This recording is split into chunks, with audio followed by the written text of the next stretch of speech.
Hey everyone, and thank you for joining me for another tier list. Today we're going to be going through the discography of Steely Dan, a legendary 70s group to come out of New York, and a band that was truly unique for their time with this really amazing combination of rock, pop, and jazz. And for me as a musician, I have always been particularly intrigued by Steely Dan's songwriting with their much more complex sense of harmony and just the general more advanced nature of their songwriting in comparison to a lot of the other rock groups of their time. And I think that that is a key ingredient in the Steely Dan sound, in addition to their very strong lyrical writing and amazing ability to develop these fictional characters and present them in such a vivid fashion. And I think they are one of the few groups who really captured that magical blend of writing music that is complex but is also very catchy and palatable to a mainstream audience, which is a very tough combination to achieve.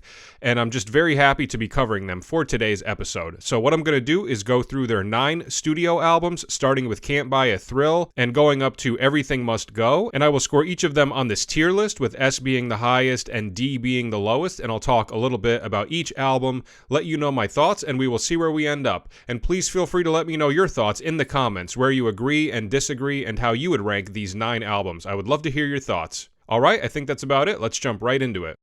Okay, starting out, we have their debut studio album from 1972 titled Can't Buy a Thrill, and I'm going to give this one an A. And of all of the records on this list, this was actually the one that I had the hardest time scoring. I really had to think about this, but after, comparing it to some of the other records and really reflecting on it more, it did feel more fitting for me personally to put it in A tier. I think it's a very good debut record, but not my number one favorite of their discography. They do have other albums that I resonate with more, but this is certainly a great album with a really good handful of incredible and classic Steely Dan tracks. And here in the early stages of the group, the writing was still being done by Walter Becker and Donald Fagen, but Steely Dan was more of a group at this point, with David Palmer and Jim Hodder doing lead vocals on select tracks. So because of that, there are some elements of this record that sound unlike all of the albums that would follow it. And the album is 10 tracks long with 5 songs on each side. And compositionally, the songs still contain those unorthodox elements and utilize a lot of the colorful harmonic movements that are that key ingredient to the Steely Dan sound. But at the same time, I would say that this is probably their most straightforward album from a musical perspective, especially if you're comparing it to everything else in their discography. But I'm not categorizing anything on this album as basic or generic by any stretch, because it's definitely not. As far as the tracks go, I think that side 1 is completely perfect from front to back, opening up with their classic hit Do It Again, which is about as good of an opener as they could have picked for their first album, with the catchy and colorful lead vocals from Donald Fagen. And then it goes into Dirty Work, which contrasts the mood and tempo of the opening track very nicely, and is one of the songs to feature David Palmer on lead vocals, and another song that I absolutely love. Then we go into Kings, which is our first taste of a piano-centered Steely Dan track, which is another style and instrumentation that I think is a big part of their sound, and this is an awesome song to introduce the listener to that side of them. And from a musical perspective, I would say that this is one of the more sophisticated songs from this record. And then side 1 concludes with 2 more beautiful songs, with Midnight Cruiser, which is Jim Hodder's one lead vocal feature on this album, and just a solid and catchy rock track. And then it wraps things up with Only a Fool Would Say That, a super catchy song that I would say stylistically is the most different sounding song from side 1, veering into some more jazzy and Latin territories. And like I said, I really think side 1 is perfect. Every song is a home run, and they contrast each other very nicely and do a great job of showcasing the different sides of the Steely Dan sound. And then side 2 continues with another 5 songs that I think are still good, but for me personally, side 1 is really the high point of the record with the most standout tracks. Obviously, the opener of side 2 is absolutely incredible, with Reelin' in the Years, which is a classic Steely Dan hit and would definitely be my favorite song from this album. Just such a beautiful song with a great driving groove to it, beautiful vocal harmonies, and very tasteful guitar solos from Elliot Randall, as well as that super cool instrumental bridge that goes into some very colorful territories. As far as the remainder of side 2 goes, the other standout song for me would be Change of the Guard, which I really like, and I definitely wouldn't say that I dislike any of the remaining songs on side 2, but for me personally, I do like everything on side 1 a bit more, with the exception exception of Reelin' in the Years, which I think is by far the standout point of side 2. And I do think the momentum does dip down the tiniest bit with those other 3 tracks, but that's just a song preference on my part and by no means reflects any sort of bad quality in the songwriting or anything like that. I just don't find those remaining 3 tracks to be as standout as Reelin' in the Years or anything from side 1, and side 1 almost plays through like a greatest hits album. It's got so many classic Steely Dan tracks, and that's why I struggled so much with how to score this album, because I did dance between S and A tier for a while, but the more I reflected on side 2, it did seem more fitting to put this in A tier, because I do think they have other albums that are more consistent from front to back. But like I said, this album has no shortage of absolutely amazing songs that do a great job of introducing the listener to their very unique sound, and this album spawned numerous Steely Dan hits which will forever be regarded as classics, with tracks like Do It Again, Dirty Work, Only a Fool Would Say That, and Reelin' in the Years. So I would say this is a very strong debut album with a perfect side 1 and a pretty good side 2 with a couple of dips here and there, but that is ultimately why I didn't put it in S tier. So a great album regardless. This one gets an A. Okay, next we have their second studio album from 1973 titled Countdown to Ecstasy, and I will give this one an S. An incredible album that I think is a further improvement upon their first release. Musically, we hear things go into more complex directions with more jazzy chord movements and lots of little intricately written solo lines sprinkled throughout some of these songs. And when we're comparing this to their first release, I do think that Can't Buy a Thrill does have more standout individual tracks and produced more classic Steely Dan hits, but I think as a full album, this one is more consistent from front to back.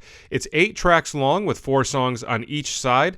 I think side 1 is perfect from front to back, opening up with Bodhisattva, which is an awesome high energy track that brings things in with the perfect feel, really nice groove to it. And then Razor Boy is a beautiful song to contrast it with all sorts of interesting fusions of different instruments going on with piano, percussion, guitar, xylophone, and the triangle all layered beautifully together. Amazing vocal harmonies in the chorus as well. And then the Boston Rag and Your Gold Teeth are both rock solid tracks to follow up the opening 2 songs, and really a very fun and adventurous side 1 where you really hear them stretch out their sound more and start to take more chances and go into more unexplored territories musically. And then side 2 has 4 more tracks, and the only song that I could do without on side 2 is the opener, Showbiz Kids. I know that's going to be a hot take since that was one of the singles from this record, but for whatever reason, that song has really never resonated with me. I will say I do enjoy Rick Derringer's slide guitar playing on it, but as an overall song, I never found it particularly exciting. I know a lot of people are going to disagree with that. I do really love the song that follows it up though, which was the other single titled My Old School, a super solid and classic Steely Dan track. And then the final 2 tracks of this album are both awesome, with Pearl of the Quarter and King of the World, which wraps up the album on a very cool energetic track with heavy electric piano sounds and interesting delayed guitar parts on top of it. A super unique and hard-hitting song that wraps the album up with the perfect energy and is in a similar energetic realm to the opening track, and I really enjoy how the album opens and closes in those similar fashions. So like I said, I do think Can't Buy a Thrill has some stronger individual tracks, but I think this album is more consistent as a whole, and musically it has more stuff to sink your teeth into, and I love how much their sound expanded within the span of just 1 year and 1 record. And I also think the cover of this one is super cool as well, which is something worth pointing out. But yeah, an amazing second album, a further improvement upon Can't Buy a Thrill. This one gets an S. Alright, moving on, we have their third studio album from 1974 titled Pretzel Logic, and this one gets an easy S. I absolutely love this record. This one would go down as my third favorite Steely Dan album. There is so much exciting stuff happening all throughout this. This was their last record to be released as an active touring band, and the last record to feature the band's full lineup, and stylistically, I love what they did throughout this. These songs have really wide-ranging musical choices, and you have no idea what to expect from track to track, and we're hearing more and more new sounds getting implemented. The album is 11 tracks long with 5 songs on side 1 and 6 songs on side 2. Side 1 opens up beautifully with their classic hit, Ricky Don't Lose That Number, which is one of a couple of hits to come out of this record. And one of the best things I can say about this album is that the hits are incredible, but when we're talking Steely Dan B-sides, I think this record probably has their strongest tracks in that regard, because the opener is then followed up by some incredible B-sides with Night by Night, and then Any Major Dude Will Tell You, which was the B-side to Ricky Don't Lose That Number, and then Berrytown. All are absolutely incredible songs. And then side one concludes with a Duke Ellington tune titled East St. Louis Toodaloo, which is a cool and unexpected turn to conclude side one. It would be the only song on the album that I'm not super crazy about. It's definitely not a bad song, and it is cool to hear them interpret a jazz song. But if I'm comparing it to everything else on here, this would probably be my one skip over track. Side two then has 6 more songs, and 5 of them are on the shorter side, with most being under 3 minutes in length, and one song being only 94 seconds long. Parker's Band opens things up beautifully with a high energy track that has an absolutely incredible intro guitar solo from Denny Dias, one of my favorite Steely Dan guitar solos, definitely.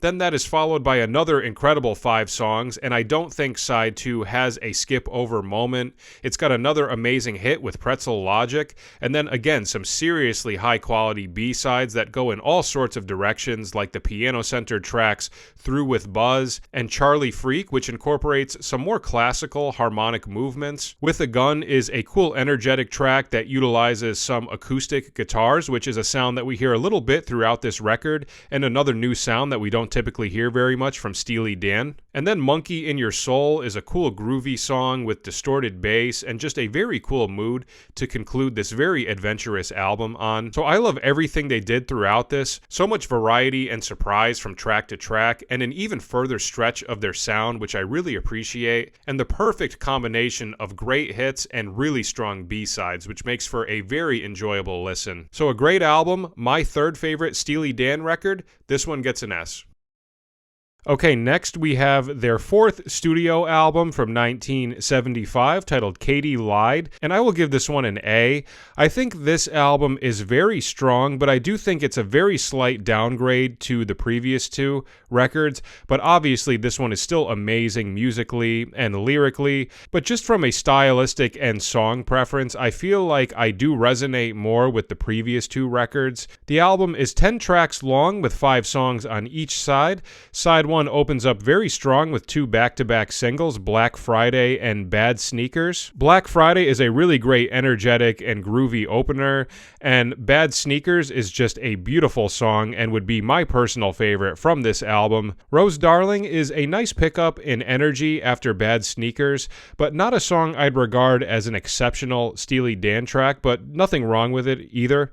Daddy Don't Live in That New York City No More is, in my opinion, the most boring song from side 1, and the only song from side 1 that really doesn't do anything for me and does take away from this album a little bit. I do really enjoy the closer, though, which is Dr. Wu, a tasteful track to wrap up side 1 with. I particularly love the chorus on this one. Very cool chord movements and strong vocal harmonies. Then we go into side 2, which has another 5 tracks, and I enjoy the majority of this side. Everyone's Gone to the Movies opens us up on a chill, groovy vibe, and then Your Gold Teeth 2 takes us into some more fusion directions, and we hear another amazing guitar solo from Denny Dias. And it's worth noting that there's almost a different guitar player for every song on this record. So as a guitar player, I will say that that is one very enjoyable aspect of this record. I don't find the song Chain Lighting super exciting, and this is the first Steely Dan album that has a song on both sides of the record that I'm not crazy about, which is another reason for why I put it in A tier, despite the amazing elements about it as well. Any Word That I'm Welcome To would be my favorite song from side 2. I absolutely love the chorus of that track. And then Throwback the Little Ones, I think, is an okay song, but not one of the stronger Steely Dan closing tracks, in my opinion. So as you can see, there there are some moments throughout this that I'm not crazy about, and when we're talking favorite Steely Dan songs, with the exception of Bad Sneakers, I wouldn't say any of the remainder of these tracks would make my favorite Steely Dan song list, whereas all three of the previous albums have multiple songs that would make that list. So my general feeling about this album is that it's very good, but up to this point in their discography, I would regard it as the weakest release. I do think Can't Buy a Thrill is a little stronger, but this one is still very good nonetheless, so I will give this an A. Okay, moving on, we have their fifth studio album from 1976 titled The Royal Scam, and I will give this an S. I love this record, and this one would actually go down as my number one favorite Steely Dan album. That might surprise some people. I've noticed, looking at other people's lists, that this album is always kind of all over the place, and it's not always everybody's number one, but for me personally, I find this to be their most consistent album from front to back. I love every single track on here, and I really enjoy this album on several different fronts. The songwriting is top-notch, another album with the perfect mixture of classic hits and incredible B-sides, and as a guitar player, this record definitely contains the largest amount of my favorite guitar solos from Larry Carlton, with Kid Charlemagne and Don't Take Me Alive, which are both just perfect and classic guitar solos. They have such unique and tasteful note selections that go in all sorts of interesting and unexpected territories, and Kid Charlemagne would be my number one favorite Steely Dan guitar solo, and I also would consider it to be one of the greatest rock guitar solos of all time. And the intro solo to Don't Take Me Alive I would regard as one of the best intro solos of all time as well. So as a guitar player, those two particular facets of this record are huge points in its favor, and in addition to the great guitar work, I really love the instrumentations all throughout this. I think the blend of guitar, keyboard, and piano-centered tracks are very effectively placed, and I think the arranging of these instruments is very strong and is a great example of how you can combine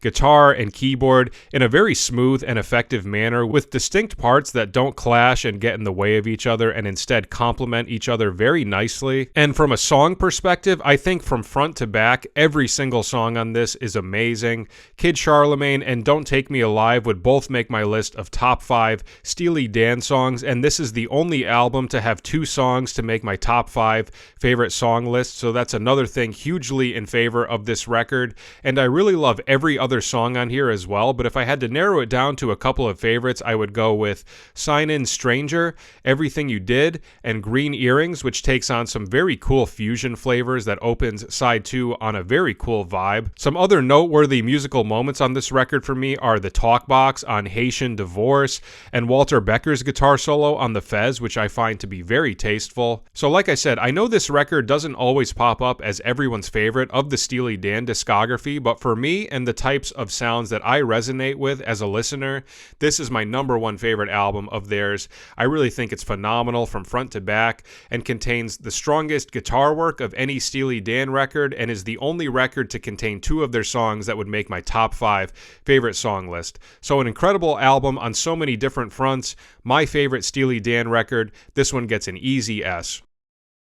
Alright, next we have their 6th studio album from 1977 titled Asia, and this one gets an easy S, probably not a huge surprise to anybody, a masterpiece of an album, and this one goes down as my second favorite Steely Dan album. I think everything about this record is exceptional. The songwriting is top-notch, they really stretch out some of these tracks, and the arrangements are incredible. As far as the personnel goes, there's a wide range of different guest features and studio musicians on each track, which really enhances these already amazing songs. There are so many great contributions, and I don't want to leave anybody out, but to name a few, we've got Steve Gadd, Bernard Purdie, Larry Carlton, Wayne Shorter, and Michael McDonald, to name a few. I think Gary Katz does an absolutely incredible job on the production, and as far as the songs go, I think from front to back, the tracks on here are amazing, with so many colorful chord progressions,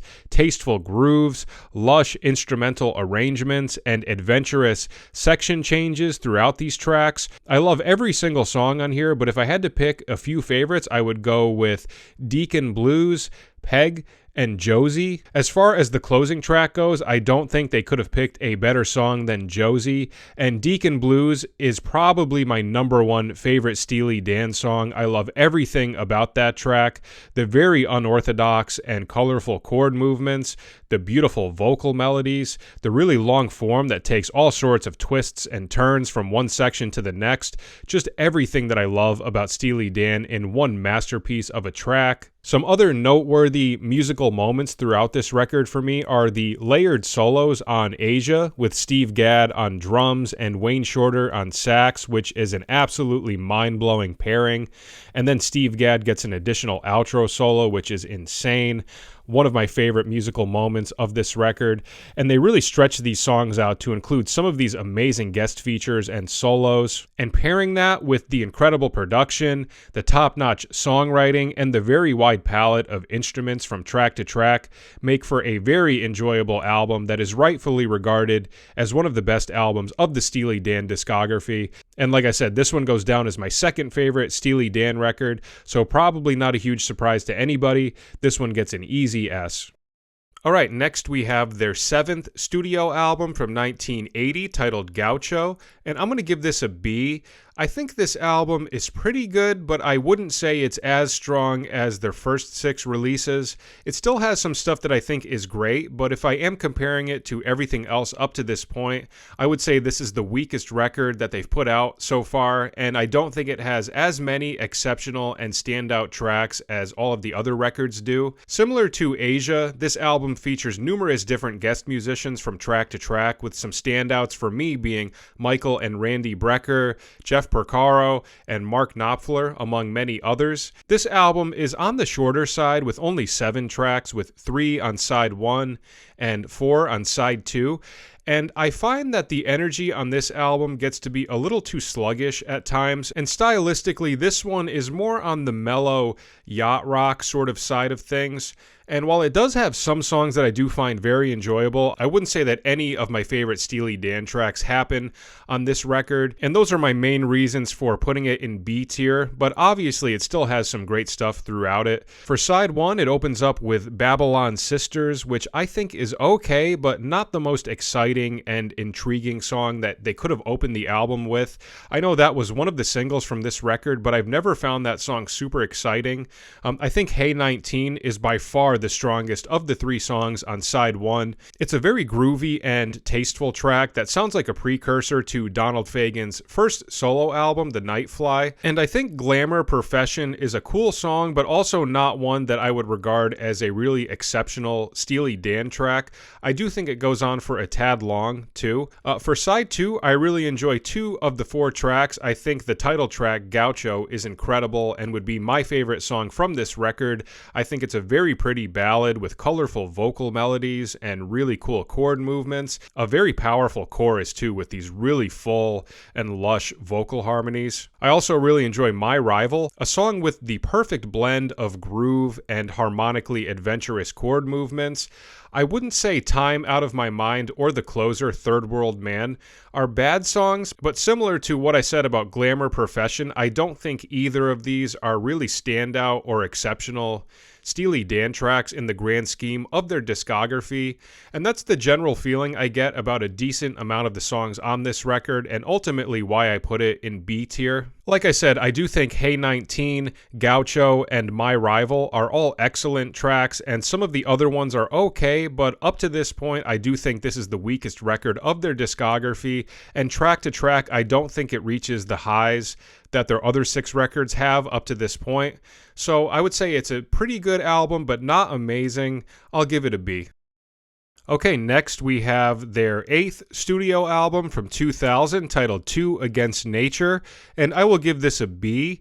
This was their first studio album in 20 years. They took a break following the release of Gaucho, and Donald Fagen would go on to release 2 solo albums in 1982 and 1993, and Walter Becker would also release a solo album in 1994, and they would eventually reunite and get back into the studio in 1997 and start working on new material, which would culminate into this album. Now, as far as what I think about this record, I think for the most part it's good. There are a couple of things here and there that I don't find particularly exciting, but I think there are some really great things going on throughout this that do carry a lot of this record. Stylistically, this one goes into sort of a rock, jazz, pop, and funk sort of hybrid, and it features songs that to me contain all of those Steely Dan elements that I like, and most of the tracks on here I think sound very fitting for the times that they were recorded. And I don't think every single song on here is a home run, but like I said, there is a solid handful of tracks that I think are incredible. I know this album isn't always looked at as favorably as their first 7 releases, but I do think this record is a little bit better than some people give it credit for, and I think when you're comparing anything to their first 7 albums, it's going to be a really tough act to follow and might create the illusion that this album isn't as good as you may think. But I think, like I said, there are some real gems throughout this, and I get a lot of enjoyment out of listening to this album. Musically, most of the songs on here contain those elements that I look for in Steely Dan music, with the colorful and catchy vocal melodies, interesting chord progressions, tasteful grooves, and interesting surprise guest features on select tracks. The album is 9 tracks long, and between tracks 1 and 7, we get more of the funky backbeat sorts of tracks, with the exception of Two Against Nature, which goes into some different sorts of feels and territories. And I enjoy the majority of these songs, with a couple of skip-overs here and there, like What a Shame About Me, Jack of Speed, and Cousin Dupree, which I know was the single, but again, I could never get into that track for some reason. I do, however, really enjoy Gaslighting Abby, Two Against Nature, Janie Runaway, and Almost Gothic. I think those are all very solid tracks, but for me, the ending of this album is really where the magic happens, and we get the most unique sounds within the 2 closing tracks, Negative Girl and West of Hollywood. Negative Girl is a song that gets better and better the more I listen to it. It's really a very wild composition from a harmony and melody perspective, with a lot of tense and dissonant chord voicings and very colorful vocal melodies on top of it. And from a musical perspective, I think it is hands down the most interesting song on this record, and does sound like a new side of Steely Dan that we hadn't heard up to this point. And if they had written more songs within this stylistic realm for this album, I think this could have been a significantly better record, because I think these are some truly wild sounds that we're getting on this track.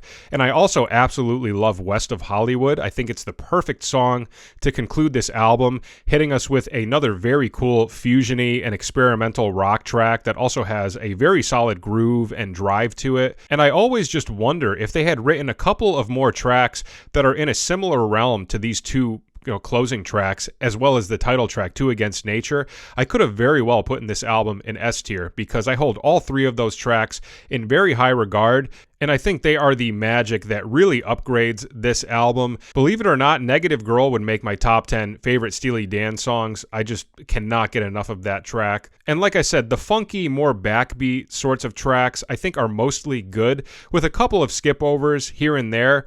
And I think the one critique I will give this album, if we're comparing it to their other 7 records, I would say the songs that I dislike on here are more boring than any of the songs that I dislike from the previous 7 albums. So because of that, I could see why some people don't hold this record in as high of a regard. But on the flip side, like I said, I think there are some real gems throughout this 9-song track listing, and I do think this record is better than a lot of people give it credit for, and I would regard it as a solid reunion album. So I will give this one a B.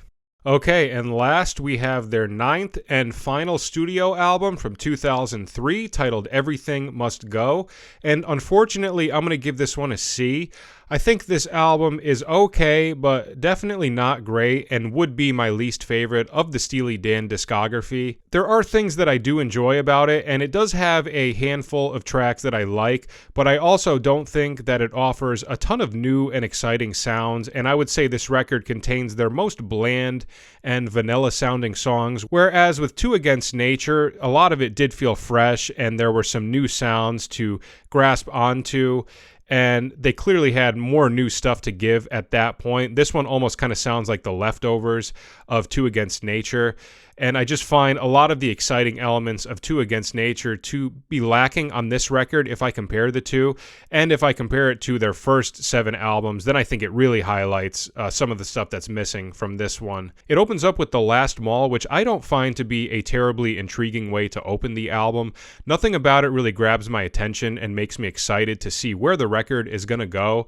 And from that point on, for me, the record is kind of all over the place with a handful of songs that I find enjoyable, mixed in with a couple of more underwhelming tracks. And to me, the most standout songs on here would be Blues Beach, Slang of Ages, Green Book, and Pixeline. Green Book would easily be my favorite track on here, and probably the one song that I do think has a really unique sound to it and doesn't come off as bland like some of the other tracks do. It's got some awesome guitar solos from John Harrington, and from a personnel perspective, there are some incredible musicians on here, and I particularly love the sax work from Walt Weiskopf and Chris Potter, particularly Walt's solo on the final track, Everything Must Go, which I think is mind-blowing. But unfortunately, I don't think the personnel alone is enough to really carry the album and enhance these songs as much as I would like them to. None of the tracks on here would make my favorite Steely Dan song list, and I do think this album has more skip-over tracks than not. And for their 2 post-reunion records, I do think they wrote a lot more exciting stuff on Two Against Nature, and this one was a bit of a downgrade from that. So unfortunately, not the greatest album that they could have gone out on. My least favorite Steely Dan record, this one will get a C. All right, we did it. We went through their 9 studio albums, and this is what I came up with. It was really such an enjoyable experience to go back and revisit all of these albums in preparation for this video. I had always known that Steely Dan was an incredible band, but, going back and listening to these records in order and hearing their evolution play out, from their first to their 7th album was really just such an enjoyable experience. And although the 2 post-reunion records are not as strong as their earlier stuff, there's still some great stuff on there either way, and I would rather have those records exist than not, because I do think there are some really strong individual tracks that are well worth preserving in the Steely Dan legacy. And I'm glad I finally got around to covering this band, because this is definitely a band that I hold in very high regard, and I've been meaning to get around to this video forever. So glad to finally have done that. And that is it for today. Thank you so much for listening. I hope it was enjoyable. And if you are interested, please feel free to check out some of my other tier lists, which will be linked in the comments and the description, and see if there's anything else that you might like. And like I said, please feel free to let me know your thoughts in the comments, where you agree and disagree, and how you would rank these 9 albums. I would love to see your lists and hear your thoughts, so please let me know. All right, that is it for today. Thanks so much for watching, and I will see you at the next video. Take care.